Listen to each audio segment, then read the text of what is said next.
오늘의 단어는 이웃입니다. 우리 집 근처에 사는 사람들을 뜻해요. 가까이 사는 소중한 사람들을 부르는 말이죠. 여러분 곁에는 어떤 이웃이 살고 있나요?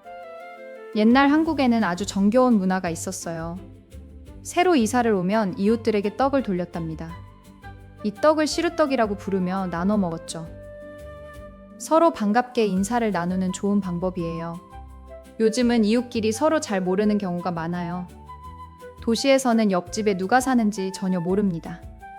하지만 인사를 건네면 금방 친해질 수 있어요. 엘리베이터에서 가볍게 목인사를 해보세요. 간단한 문장으로 이웃에게 말을 걸어볼까요? 안녕하세요. 날씨가 참 춥지요 라고 말해보세요. 좋은 하루 보내세요 라고 웃으며 인사해도 좋아요. 따뜻한 말 한마디가 이웃의 마음을 엽니다. 이제 세나의 황당한 이웃설을 시작할게요. 어느 날 세나의 옆집에 새로운 이웃이 왔어요.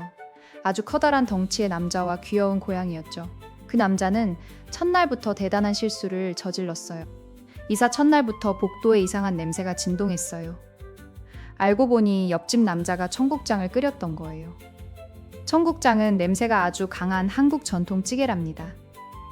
외국인 친구들에게는 정말 낯설 수 있죠.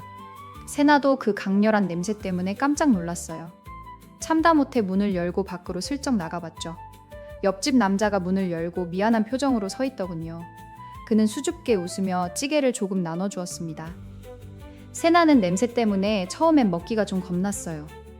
하지만 이웃의 정을 거절할 수는 없었지요. 용기를 내어 숟가락으로 한 입 크게 먹었습니다. 세상에 이렇게 맛있는 찌개는 정말 처음이었어요. 그날 이후로 우리는 엄청 친한 이웃이 되었어요. 음식을 만들며 서로 나누는 재미가 쏠쏠했죠. 하지만 행복한 평화는 그리 오래가지 못했습니다. 옆집에서 밤마다 이상한 소리가 들리기 시작했거든요. 매일 밤 12시만 되면 쿵쾅거리는 소리가 났어요. 무거운 물건을 계속 떨어뜨리는 듯한 소리였죠. 참다 못해 세나는 편지를 쓰기로 결심했답니다. 조금 조용히 해달라는 내용을 정중하게 적었어요. 다음 날 아침 편지를 그 집 문에 붙여두었어요. 저녁에 퇴근해보니 문 앞에 작은 상자가 있더군요. 상자 안에는 아주 귀여운 손편지가 들어있었어요. 소음의 정체는 바로 아기 고양이의 질주였답니다. 고양이가 밤마다 신나서 뛰어다녔던 것이었어요. 남자는 미안하다며 사과의 의미로 과자를 보냈죠. 그 모습이 너무 귀여워서 세나는 화가 풀렸답니다. 오히려 고양이의 얼굴이 너무 보고 싶어지더라고요. 결국 고양이를 보기 위해 옆집에 놀러 갔습니다. 실제로 본 녀석은 정말 인형처럼 사랑스러웠어요. 남자는 고양이 간식을 세나에게 쥐어주며 웃었죠. 우리는 거실에 앉아 고양이 재롱을 함께 감상했어요. 그런데 갑자기 고양이가 세나의 다리에 매달렸어요. 그러고는 세나의 바지에 꾹꾹이를 하기 시작했지요. 꾹꾹이는 고양이가 기분 좋을 때 하는 행동이에요. 옆집 남자는 아주 부러운 눈빛으로 쳐다봤어요. 주인인 자신에게는 한 번도 안 해준 행동이래요. 질투가 난 남자의 표정이 너무 웃기고 재미있었어요. 세나는 일부러 고양이를 안고 자랑스럽게 미소 지었죠. 이렇게 우리는 고양이 덕분에 더 친밀해졌답니다. 어느 주말에는 아파트 청소하는 날이 돌아왔어요. 모든 이웃이 나와서 주변 골목을 청소해야 했죠. 세나는 귀찮았지만 빗자루를 들고 밖으로 나갔어요. 복도에서 옆집 남자와 딱 마주쳐서 같이 웃었지요. 마당에는 다른 이웃들도 많이 모여 있었어요. 평소엔 조용하더니 청소 땐 엄청 활기찼죠. 동네 반장인 할머니 한 분이 아주 강해 보였죠. 목소리 크신 할머니 지휘 아래 모두 움직였어요. 우리는 열심히 낙엽을 쓸고 잡초를 모두 뽑았어요. 옆집 남자는 큰 덩치답게 무거운 짐을 번쩍 들더군요. 할머니들의 칭찬을 한 몸에 받으며 신나게 일했어요. 세나도 질세라 작은 돌들을 열심히 치웠죠. 청소가 끝나자 반장 할머니가 시원한 수박을 주셨어요. 모두 돗자리에 모여 앉아 달콤한 수박을 먹었답니다. 땀을 흘린 뒤에 먹는 수박은 정말 꿀맛이었어요. 이웃들과 나누는 수다는 더 즐거웠지요. 그 자리에서 이웃들의 다양한 직업을 알게 되었어요. 윗집 아저씨는 매일 밤 요리를 공부하는 요리사래요. 아랫집 아주머니는 예쁜 옷을 만드는 디자이너였죠. 서로의 사정을 알고 나니 훨씬 친근했어요. 며칠 뒤 세나의 집에 전구가 퍽 하고 꺼졌어요. 하필 키가 닿지 않는 높은 천장의 전구였죠. 혼자 낑낑대며 의자 위에 올라가도 무리였습니다. 순간 든든한 옆집 남자의 얼굴이 딱 떠올랐어요. 부끄러움을 무릅쓰고 초인종을 살며시 눌렀습니다. 남자는 앞치마를 두른 채로 문을 열어주었어요. 전구를 갈아줄 수 있는지 조심스럽게 물어보았죠. 그는 흔쾌히 웃으며 공구 상자를 들고 따라왔답니다. 의자도 필요 없이 손을 뻗어 한 번에 해결하더군요. 큰 키가 그렇게 부러웠던 적은 처음이었던 것 같아요. 고마운 마음에 시원한 식혜 한 잔을 대접했습니다. 그는 음료를 원샷하고 고양이 간식을 원했죠. 결국 그는 자기 고양이를 데려와 세나에게 맡겼어요. 본인은 장을 보러 마트에 다녀오겠다고 하더군요. 갑작스럽게 세나는 1일 고양이 돌보미가 되었습니다. 아기 고양이는 거실에서 신나게 뛰어놀았어요. 잠시 뒤 조용해져서 보니 침대 밑에서 자고 있더군요. 숨소리도 안 들려서 한참을 찾느라 애가 탔답니다. 겨우 찾아낸 고양이는 쿨쿨 단잠에 빠져 있었지요. 귀여운 얼굴을 보니 심장이 사르르 녹았습니다. 남자가 돌아왔고 우리는 고양이 사진을 서로 교환했죠. 알고 보니 그는 유명한 만화 작가였습니다. 그래서 밤늦게까지 일하고 야식을 자주 먹었던 거래요. 그림 그리는 사람을 직접 만난 것은 처음이었죠. 그는 세나를 만화 속 캐릭터로 그려주겠다고 했어요. 정말 가문의 영광이라며 세나는 기뻐서 날뛰었지요. 멋지게 그려달라며 예쁜 표정을 지어 보이기도 했어요. 남자는 당황하며 조용히 안경을 고쳐 쓰더군요. 며칠 뒤 완성된 만화 속 세나의 모습을 보았습니다. 눈은 얼굴에 반이고 코는 아예 그려져 있지 않더군요. 이건 거의 외계인에 가까운 충격적인 모습이었어요. 그래도 아주 재미있어서 엄청 크게 웃었답니다. 이번에는 세나가 그에게 선물을 주기로 결심했어요. 달콤하고 맛있는 초콜릿 빵을 직접 구워 보았답니다. 하지만 요리 초보인 세나에게 제빵은 너무 어려웠죠.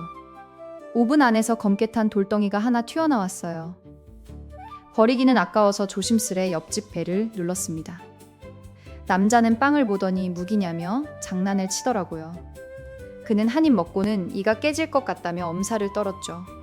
우리는 그 빵을 커피에 적셔 맛있게 먹었습니다. 그러던 어느 비가 엄청나게 쏟아지는 날이었습니다. 퇴근길에 우산이 없어서 세나는 빗속에 갇혔어요.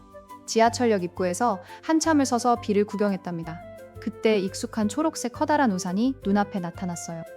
마침 퇴근하던 옆집 남자가 우산을 씌워준 것이었죠. 그 든든한 뒷모습이 얼마나 고맙고 멋져 보였던지요. 좁은 우산 밑에서 어깨를 맞대고 나란히 걸었습니다. 빗소리가 음악처럼 들리는 낭만적인 밤이었어요. 이웃이라는 존재가 참 따뜻하게 다가온 날이었습니다. 서로 기대어 도우며 사는 삶이 참 아름답지요. 집에 와서 따뜻한 물로 씻고 나니 기분이 좋았어요. 옆집에서 고맙게도 따뜻한 차를 전해주었답니다. 그 다음 주에는 아파트 전체 소독이 있는 날이었어요. 소독 기계를 든 아저씨가 하얀 연기를 뿜으며 오셨죠. 아기 고양이가 깜짝 놀라 옷장 뒤로 숨어버렸어요. 결국 이웃 남자는 또 세나에게 도움을 요청했습니다. 세나는 고양이를 달래는 마법의 간식을 챙겨갔어요. 간식 냄새를 맡자 녀석이 콧구멍을 실룩이며 나왔죠.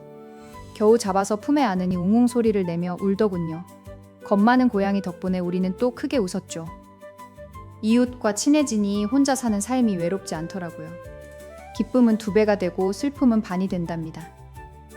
여러분도 옆집 문을 두드리며 가벼운 인사를 해보세요. 예상치 못한 소중한 인연이 기다릴지 모릅니다. 어느덧 가을이 가고 추운 겨울이 성큼 다가왔습니다. 복도에 차가운 바람이 쌩쌩 불며 기온이 뚝 떨어졌죠. 옆집 남자는 추위에 엄청 약해서 패딩을 껴입었더군요. 세나는 그 모습이 곰처럼 귀여워 놀렸어요. 겨울에는 한국에서 김장을 하는 큰 행사가 있어요. 김장은 겨울 내내 먹을 김치를 담그는 일이지요. 반장 할머니가 배추를 잔뜩 샀다며 도움을 청하셨어요. 우리는 기쁜 마음으로 옥상에 다 같이 모였습니다. 엄청나게 많은 절인 배추가 우리를 기다리고 있더군요. 붉은 양념을 배추 잎 사이사이 골고루 발라야 했습니다. 옆집 남자는 이마에 양념을 묻히며 열심히 버무렸죠. 빨간 코가 된 그의 모습에 크게 웃었답니다. 금장이 끝나고 갓 삶은 돼지고기 수육이 등장했습니다. 새로 만든 김치에 고기를 싸서 한 입에 쏙 넣었죠. 추운 날씨 속에서 다 함께 먹는 고기 맛은 환상이었어요. 따뜻한 이웃의 정이 온몸으로 녹아내렸답니다. 할머니들은 세나와 옆집 남자를 엮으려 하셨어요. 둘이 아주 잘 어울린다며 얼른 결혼하라고 부추겼죠. 남자는 얼굴이 김치처럼 빨갛게 달아올라 쩔쩔맸어요. 세나도 부끄러워서 고기만 열심히 먹었답니다. 금장 김치를 가득 들고 집으로 돌아오는 길이었어요. 남자가 쑥스러운 듯 세나에게 넌지시 말을 건넸지요. 진짜로 우리 잘 어울리지 않냐며 장난스레 물어보더군요. 세나는 심장이 쿵쾅거렸지만 그냥 웃었습니다. 그 후로 둘 사이에 묘한 기류가 흐르기 시작했어요. 엘리베이터에서 만나면 괜히 서로 눈을 피했답니다. 하지만 고양이는 아무것도 모르고 우리 사이를 오갔죠. 사랑의 오작교 역할을 톡톡히 해낸 녀석이에요. 크리스마스 이브 날 옆집 문에 선물이 걸려 있었습니다. 예쁜 상자 안에는 예쁜 목도리와 손편지가 있었지요. 감기 걸리지 말고 따뜻하게 다니라는 글이었어요. 세나의 마음속에도 따뜻한 바람이 불어오는 듯했죠. 세나도 답장으로 직접 구운 쿠키를 문에 걸어두었어요. 이번에는 탄 맛이 나지 않도록 심혈을 기울여 구웠죠. 저녁에 문 너머로 맛있게 잘 먹었다는 메시지가 왔어요. 짧은 대화였지만 가슴이 아주 몽글했답니다. 새해가 밝았고 떡국을 함께 끓여 먹기로 했어요. 떡국을 먹으면 나이를 한 살 더 먹는 셈이지요. 더 성숙하고 어른스러운 이웃이 되자고 다짐했어요. 우리는 서로의 소원을 빌어주며 행복한 시간을 보냈죠. 며칠 뒤 고양이가 갑자기 아파서 병원에 가야 했어요.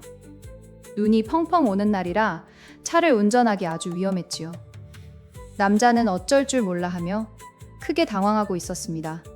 세나는 눈길용 체인을 들고 와 도왔어요. 우리는 힘을 합쳐 조심스럽게 병원에 무사히 도착했어요. 의사 선생님은 단순한 감기라며 약을 처방해 주셨지요. 안도의 한숨을 쉬며 우리는 서로를 마주보고 웃었습니다. 서로가 곁에 있어서 정말 다행이었죠. 돌아오는 차 안에서 남자가 조심스럽게 고백을 해왔어요. 단순한 이웃을 넘어 특별한 사람이 되고 싶다고 말이죠. 세나는 수줍게 고개를 끄덕이며 그의 제안을 승낙했답니다. 이웃으로 시작해 연인이 된 날이에요. 드디어 세나의 이웃 이야기가 해피엔딩으로 끝났네요. 이웃에 관한 다양한 표현들을 꼭 복습해보세요. 다음 시간에도 더 알찬 주제로 여러분을 찾아올게요. 다들 감기 조심하시고 다음 방송에서 다시 만나요.